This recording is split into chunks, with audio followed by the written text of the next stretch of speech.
Hello everyone, my name is Alex from Everything Survival, and today I'm going to show you everything I have in my bug out bag. The purpose of a bug out bag is a bag in which you are able to grab at a moment's notice that will provide you food, water, shelter, and any other sustainable items you might need for a short duration of time.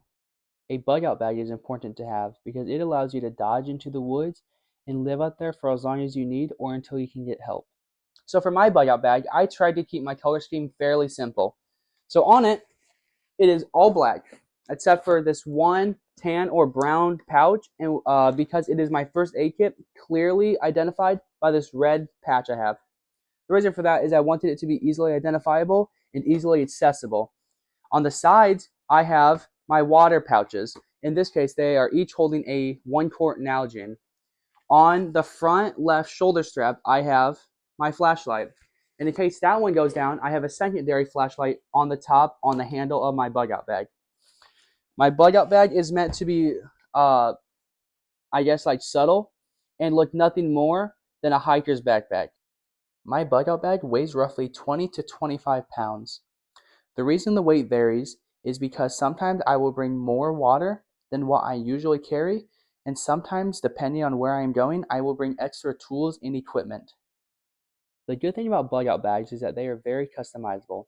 I have customized mine to cater to my needs and my wants, which are going to be different than yours. For my bug out bag, I break it into 5 different categories: food, water, shelter, tools, and miscellaneous items. The first category we will be going over will be food. So in terms of food, the only food I have in my bug out bag is 1 jar of crunchy peanut butter. The reason for this is my emergency food. So in case I'm unable to catch, find, forage, scavenge, or trade for other food, this is my emergency rations. Second category is going to be water. For water, at all times, I carry 2 1 quarts with me. I drink out of one at a time, so that way I'm not dipping out of both, and then it comes to a surprise when I run out of water. Another item I carry is a life straw. Kind of self-explanatory. You open the mouthpiece, you open the end, the little cap, and you put it in any source of water and you drink out of it. The way it works is as you start drinking, there's filters along this whole tube that filter out any dust, debris, bacteria, anything along that line. The last item I have for water is just a tin cup.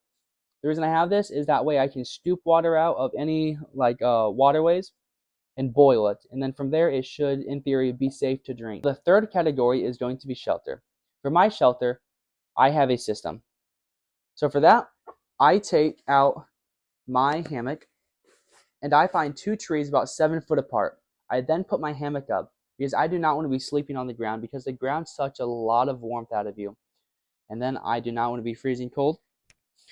Then, in case it is cold outside, despite not sleeping on the ground, it does get cold, I have my Whoopee. My Whoopee acts as a sleeping bag.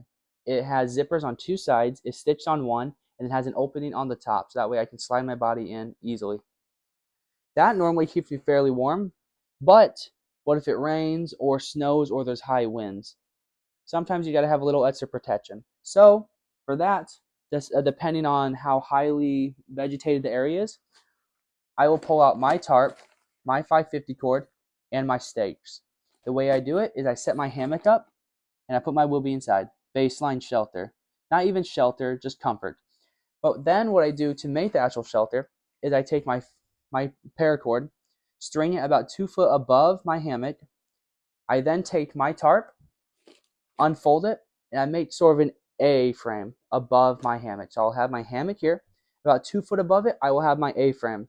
It protects me from the wind, snow, rain, or just like any falling debris from the trees.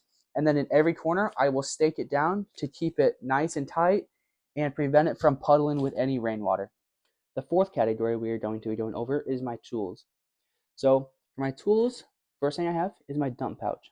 I put this on my hip, and anytime I can open up, flip it out, and now I have a bag or a pouch on my side.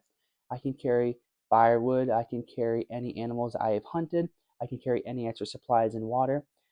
It's just multi-purpose. The next item I have is going to be my eating utensil. It's a spork, also has a whistle. You open up, and it has a knife. It also has a serrated end along with a bottle opener. Third item I have is going to be my knife. It's a full cane knife. It has a little lanyard loop at the bottom here. On the sheath itself, it has a belt holster or a belt loop, so that way I can attach it to my hip. It also has a knife sharpener or a blade sharpener, so that way I can sharpen my knife whenever it becomes dull.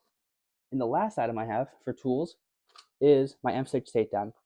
I like this rifle a lot because it can open up on the buttstock and you have all your ammo inside. I have 22 and 410 shells. So that way if I'm hunting squirrel, rabbit, or any kind of other small game, I can pick the appropriate ammo.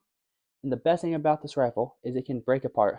You literally just open it, pull this little peg through, and break it apart. And it stores really nicely in any kind of backpack. So the fifth and final category is going to be miscellaneous items. Miscellaneous items are items that you don't necessarily need to survive, but do provide some kind of comfort. So for my miscellaneous items, I always have wet wipes. These are kind of self-explanatory as to why I would need them.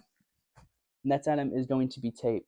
This is great for repairing tarps, clothing, and it can be used to start fires. It is very flammable. Next item is just going to be pen and paper with a marker. Basic use, writing down notes, keeping inventory, doing whatever else I need to do with it. The next item is going to be a spare pair of glasses. Because if these break, I do not want to be blind out in the middle of the woods. I'd like to be able to see where I'm going and see my surroundings. So I always carry an extra pair of glasses with me. The next thing I have is going to be my fishing and repair kit. For my fishing side of it, I have line, hooks, sinkers, and a pocket knife. I can always just find a stick and make myself a pole and then find my own bait. For my repair kit, I have scissors, glue, a lighter, thread, and needles. Very basic, but hopefully I won't have to use either one of these.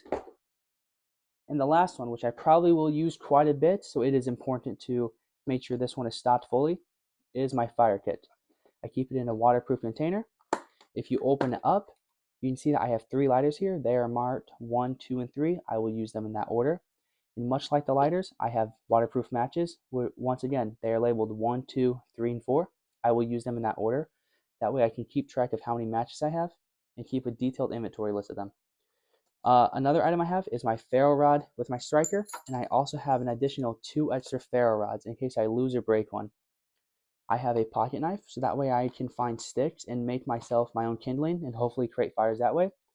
And in case it is a wet weather environment and everything is wet, I have 50 index cards that are dry, so that way I can create a fire even when it's wet outside. Another miscellaneous item that is mandatory for all bug out bags is going to be your first aid kit. I like to have mine on the outside of my bug out bag and a different color, so that way it is easily accessible, easily identifiable, and on top of that, I added a little medical patch here, so that way in case someone else were to have to use it, they would know that this right here is a medical pack. So opening this up, the first thing you are going to come across is going to be my tourniquet. A tourniquet to me is a must-have because it prevents any massive bleeding on any limb. If you get shot, stabbed, mauled by any kind of animal, or just get cut deeply by any tool, this right here is an amazing way to stop the bleeding and prevent bleed outs and even death. Some of the other tools I have in here, I have a pair of tweezers. It is mainly meant for ticks and splinters, just little things that would annoy you.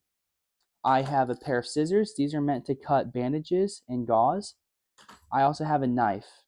It's mainly just there so I can, once again, cut bandages, cut any gauze I need to cut, and I just like having a knife in there.